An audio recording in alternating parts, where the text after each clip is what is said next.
is The Opinions, a show that brings you a mix of voices from New York Times opinion. You've heard the news. Here's what to make of it.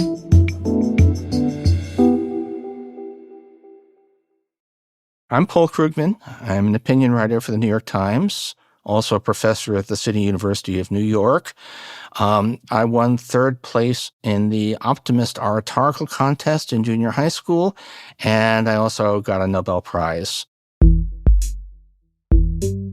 Today, the Federal Reserve is more or less guaranteed to cut interest rates. We don't know how big it'll be, quarter point, half point, but it's coming. It's going to be a big deal.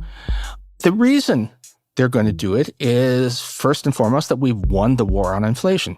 And we did it without a recession or a large rise in unemployment. The important thing now is to not fumble the landing. And so the question is going to be, will the Fed be pulling the plane's nose up fast enough so that we do get a smooth landing on the runway? What I think the Fed should do is big rate cuts. The discussion has been between 25 and 50 basis points, where a basis point is 100th of a percentage point. That's just the jargon people use.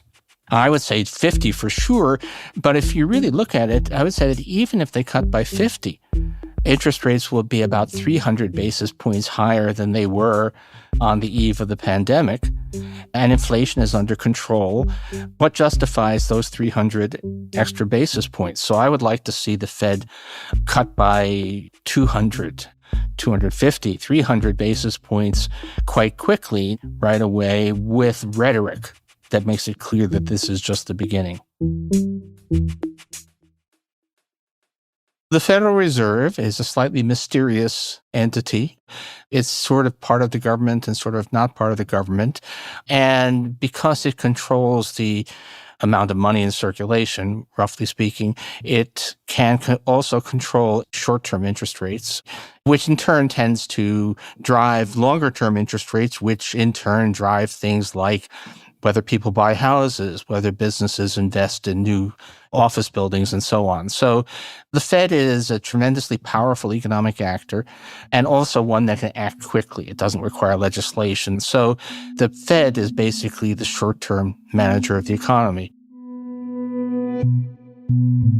What happened for the past several years, really almost 4 years now, is that the Fed was shocked by a big acceleration in inflation and initially thought it would go away quickly, and they were wrong about that, then responded by raising interest rates. And the reason you do that is to try to cool off the economy, reduce spending, reduce the demand for goods. And it's, standard practice. I've done this before, although this is the biggest rate hike we've seen since the early 1980s. Now, inflation looks like it's under control. The official numbers are on the order of 2.5%. A lot of people, including the Fed, think that that is really an exaggeration, that some of that is kind of statistical illusion involving technical ways about the way they calculate housing costs and so on. So we basically beat inflation, and the Fed needs to start cutting rates. Can we, at this point, get a full soft landing where we have inflation under control without a recession? And the answer is probably, but it's iffy. We'll find out, I guess, in retrospect, but you can certainly make the case that we've already waited too long.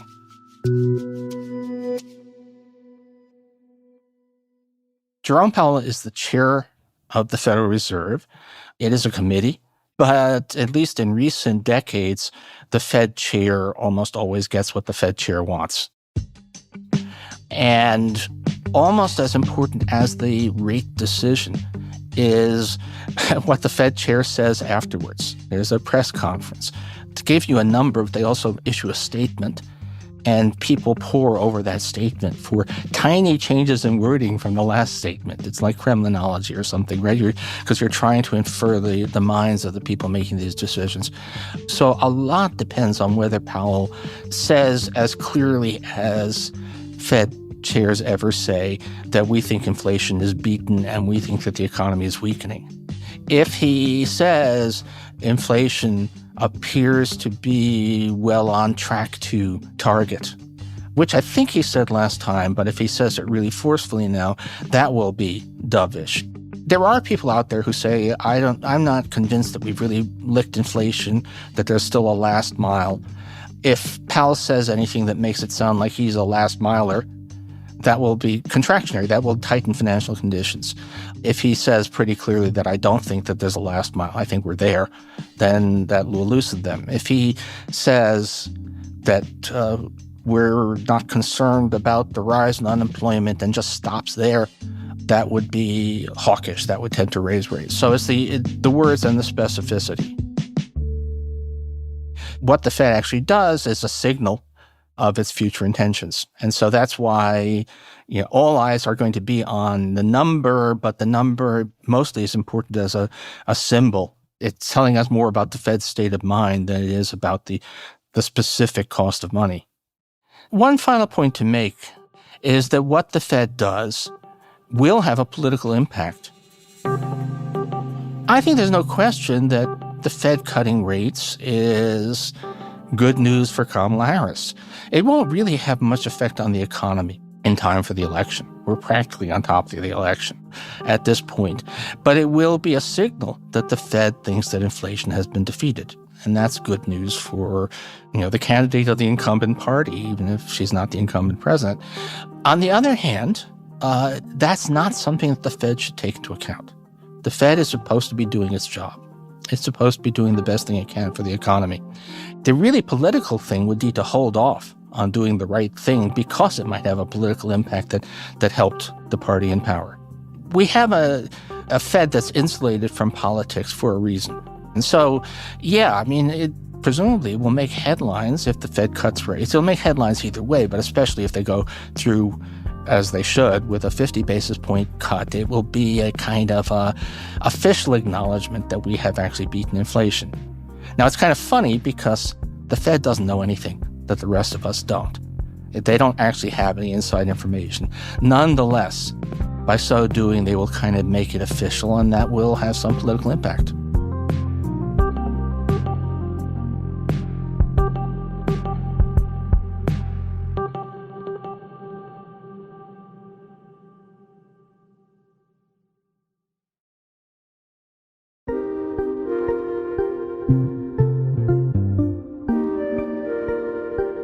If you like this show, follow it on Spotify, Apple, or wherever you get your podcasts. This show is produced by Derek Arthur, Sophia Alvarez-Boyd, Vishaka Durba, Phoebe Lett, Christina Samuelewski, and Jillian Weinberger. It's edited by Kari Pitkin, Allison Bruzek, and Annie Rose Strasser. Engineering, mixing, and original music by Isaac Jones, Sonia Herrero, Pat McCusker, Carol Saburo, and Afim Shapiro. Additional music by Amin Sahota.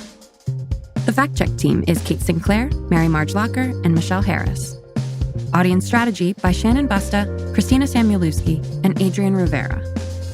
The executive producer of Times Opinion Audio is Annie Rose Strasser.